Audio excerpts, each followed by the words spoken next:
talk a little bit more on value. And here I want to go back a little bit in evolutionary history and talk about value and feelings. Because value comes in. Value is all about distinction. I think I've mentioned this before. Value is always about being able to separate the good from the bad, being able to say this is a good experience, this is a better experience, this is the worst experience. It's all about those kinds of things. We give positive experiences positive values, we give negative experiences negative values, and so on.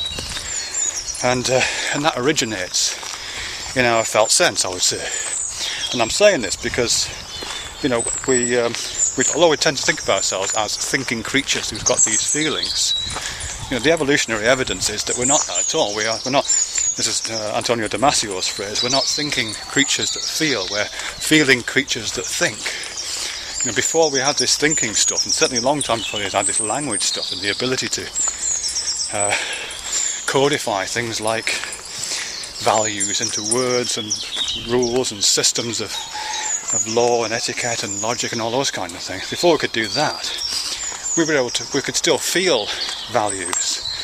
A very small child understands the value of sweet things as opposed to sour things. They understand the different value of being held and stroked, and as opposed to being shaken. You don't need language and complicated cognition to understand differences in those kind of positive and negative responses. And it's out of those kinds of things that value emerge. If without the felt component, you don't have value, you only have distinction. You just have difference. And there's no reason for that difference to be salient. That difference only becomes salient when it affects historically when it affects the survival possibilities of an organism. But specifically when that survival possibility, that felt difference in survival possibility becomes, as I say, felt. It becomes part of the bedrock of sentience. It forms part of the framework where we can become feeling things, and ultimately feeling things that think, ultimately feeling things that think about what it is to have a feeling, and the relationship between feeling and differential values. And that's what I think we're doing. That's in a sense what we're doing, All these feelings we're having is identifying different values in the world around us all the time. Again, to go to Damasio's somatic marker hypothesis, all of our experiences are being somatically marked. Everything I see, every step I take, every feeling that's running through my body, every bit of input that's running through my body is being somatically tagged, positively and negatively. And those differences are the differences that make a difference, to go back to Gregory Bateson. And that's what makes me a feeling being, and ultimately a feeling being that thinks.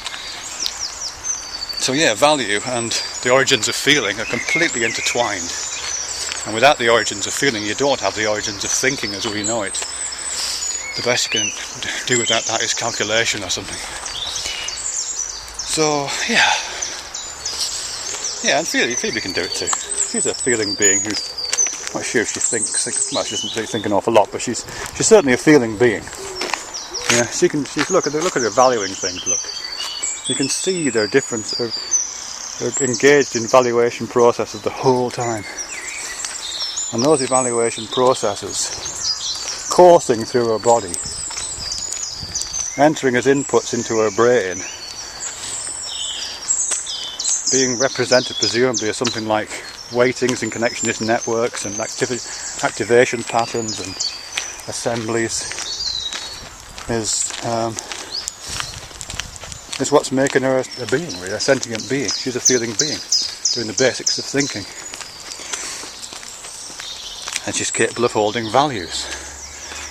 In fact, I would say that was the primary value. If I was looking for a core value, because of course there's lots of different values. Some people like different fish, some people like chicken, Of course, lots of people have different values. But I think there is a core value here.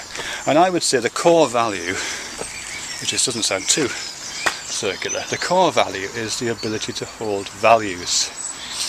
If you're an entity which is capable of having this thing called values, whether we agree with them or not, whether your values are very different to mine, whether Phoebe's values are very different to mine. If you're an entity which can